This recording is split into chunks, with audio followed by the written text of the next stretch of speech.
Europe के दो देश स्वीडन और फिनलैंड नाटो सदस्यता के लिए एक साथ आवेदन करने पर सहमत हुए हैं।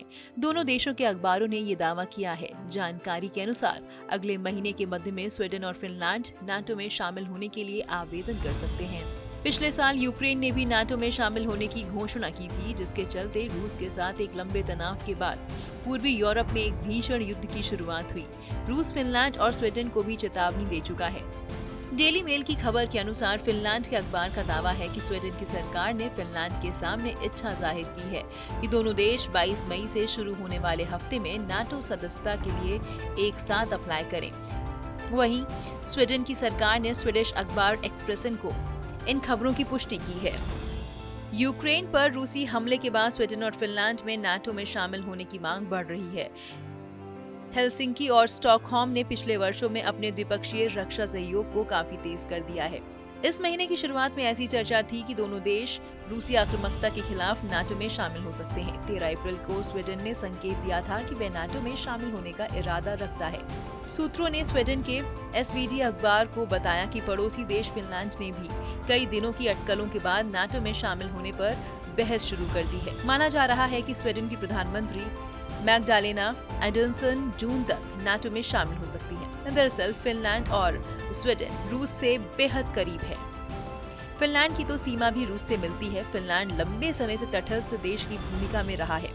रूस के यूक्रेन पर हमले के बाद अब फिनलैंड को डर सता रहा है कि उसका वही हश्र हो सकता है। यही वजह है कि न केवल फिनलैंड की सरकार बल्कि वहां की जनता भी नाटो में शामिल होने पर विचार कर रही है। पिछले दिनों खबर आई थी कि आर्कटिक से सटे इलाके में रूस ने फिनलैंड और स्वीडन की सीमा के पास मिसाइलें और अन्य घातक जंगी हथियार तैनात कर दिए हैं। दोनों देशों की नाटो में शामिल होने की इच्छा से रूस खफा है। रूसी राष्ट्रपति के प्रवक्ता ने कहा है कि फिनलैंड का ये कदम यूरोप में सुरक्षा हालात को नहीं सुधारेगा। उन्होंने कहा कि ये फिनलैंड की तबाही लेकर आएगा। माना जा रहा है कि जून के अंत तक फिनलैंड नाटो की सदस्यता पर फैसला ले लेगा। इस वीडियो पर क्या है आपकी राय? कमेंट सेक्शन में जरूर बताएं। देश विदेश की तमाम बड़ी खबरों से जुड़े रहने के लिए आप सब्सक्राइब करें हमारा यूट्यूब चैनल TV9 डिजिटल।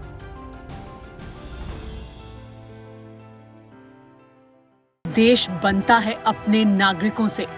ऐसे नागरिक जो अधिकार के साथ कर्तव्य पर भी ध्यान दें, जो सच्चाई का आदर करें लेकिन असत्य से लड़ना भी सीखें, जो सिर्फ जानकार न बने बल्कि जागरूक भी रहें। इस काम में TV9 डिजिटल है आपका मददगार लगातार, ताकि आप भीड़ का हिस्सा न बने बल्कि राह दिखाएं भीड़ को।